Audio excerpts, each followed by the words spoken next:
that said, how would we work those mat or table patterns in functional positions? So I'm going to ask you to come up on your elbow in side lying, Christy. No, face this way, as though you're going to supine to sit. So you would get the patient in a supine to sit position, and I think you're going to come behind. And so what we love about supine to sit is it's functional. Everybody needs to do it. And what happens is, if you think about any patient with PD, patient with MS, patient with Parkinson's, patient with stroke, is that their trunk is not going to be able to maintain the stability. Look how nice she maintains it. She's not even, she can maintain this for somewhat a while until the shoulder kind of gets a little lazy, but she can maintain it. Your patient who has a neurological deficit might be rotated, might be falling into the shoulder, their pelvis might be left back. So there's a lot of modification and adjustment you need to do with patient position. So let's just say that we only have to modify a little bit and put a little roll here just to keep them, again, patient position, PT position. But now I'm in a functional position. So the diagonal's not beautiful, but we still can work the same diagonal. So I could work the posterior depression. Again, same way. I could do rhythmic initiation. So I think, Allison, you had said it best when we were reviewing. You said, well, we know what pattern to do, we just don't know how to do it. So that's why I wanted today's review to be basically all of the patterns in functional positions, because although we did do that in Therarex, now it really has relevance. Well, it should have had relevance in Therarex too, but you're getting bombarded with like a million things. So you're going to bring the patient where you want them to be. So posteriorly depressed, a little adducted, and I'm going to come right at the vertebral border of the scapula, and I'm pushing back towards her diamond earrings. Okay? Hold here, don't let me move you. Yeah, push back and down. Never say if it's big. Bring it up slow. Good. And hold, and push it back down. So the key to asking for those contractions in any position, whether it be on the table or on the mat, is that you want to ask for a hold before you ask for the next contraction. So if you saw, I just bring the shoulder up, good, and come back down, good, hold here. So I hold at that end range, let it up slow, hold, now push back down. Okay, so you always ask for a hold before you ask for the next contraction. So you look a little uncomfortable on this shoulder, as a patient would be. So I think what I'm going to do, if this were, a patient example, I'm just going to give you a little support. That's a little bit better?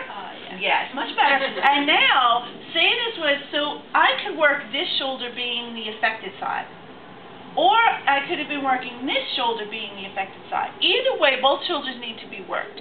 So the trick here to treatment planning is that you always do what you do on one side, you're going to do on the other. Sometimes, like, we might emphasize, if we're emphasizing reaching and like the D1 across here, okay, or the D1 crossing down here for rolling, then I might choose to do a little bit more repetitions on this side up. But if we're looking for, say, stability on a scapula and working postural control and proprioceptive input, then this is the one that we want down, okay?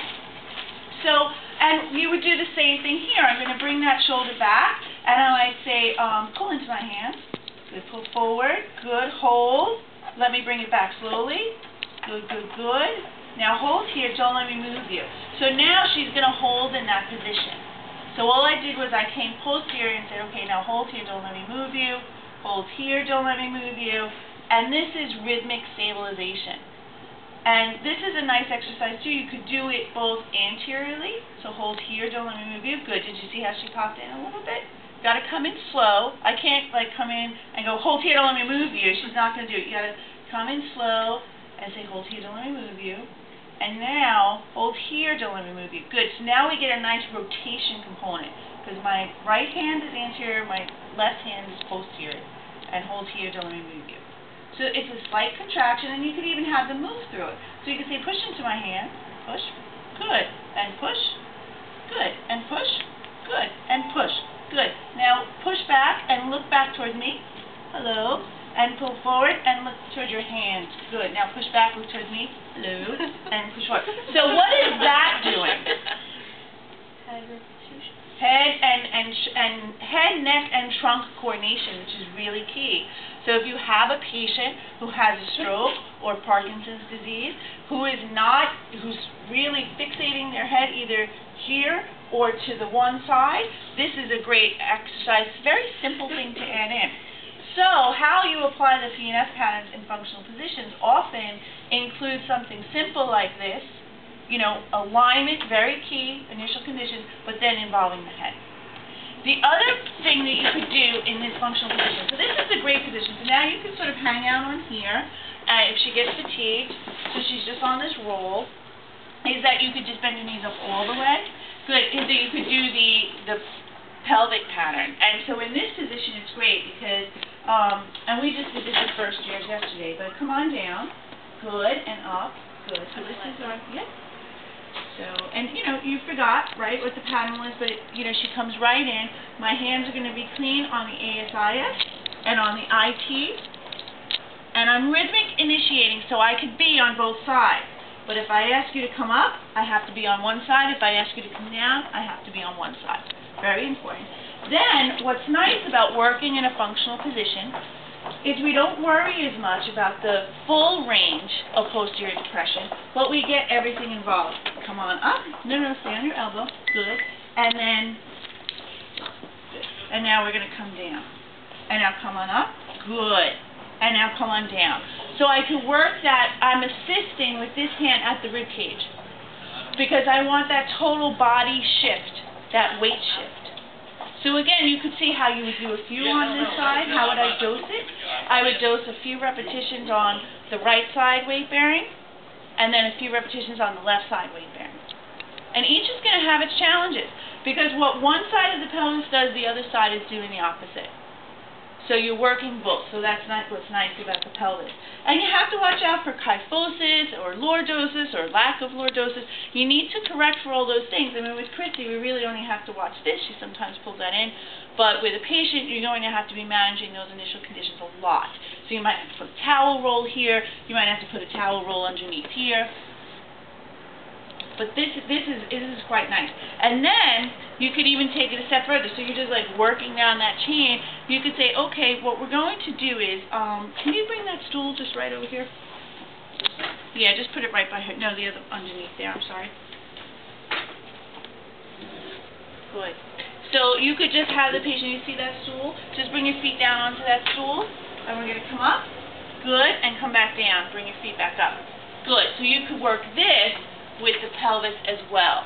So that's a lot of work, right? And so think about someone who is just kicking their leg over like this. Okay, this is a nice exercise. Come on up with both. And you're just going to assist a little bit and really show them that their pelvis if their pelvis is engaged, this isn't dead weight. So that's also a nice little, what I call like a treatment sequence. Come on and sit up. So lots of possibilities for sideline. There's other possibilities to work PNF patterns in sitting. So for example, we could have someone in sitting who needs to work on breathing. And what we're going to do is just bring your hands back here like this, thumbs back, good, and push up, good, breathe in, and out, good, head down, push up, breathe in, and out. So this is also nice for someone, and you have to watch the integrity of the capsule. Shoulders should be down. That's it. Okay, that's where you want to be. And if the patient, now you could just do that with verbal cues, but of course the patient's not going to be able to do that with verbal cues. So here's where you would come in, knee to the thoracic spine, and just stretch here. And you could do some slouching and extension. Is it PNF? Little PNF. Little HT. It's a little bit of everything. So you're applying the position. But this, down here, and now just push up into my hands. Good, good. That's PNF. Okay, because that's your end range of D1. So it's D1 extension, and you're just asking the patient just to hold here. This is really helpful for that patient who is here, and you need to get them back here. So who's all anterior and rounded, and you want to get them here. So you don't have to be in that extreme. That extreme is almost like way back here is a stretch, and then this is just a little work for the depression. Then you could do push-up blocks. So you've worked with push-up blocks before? No, not really. Not really?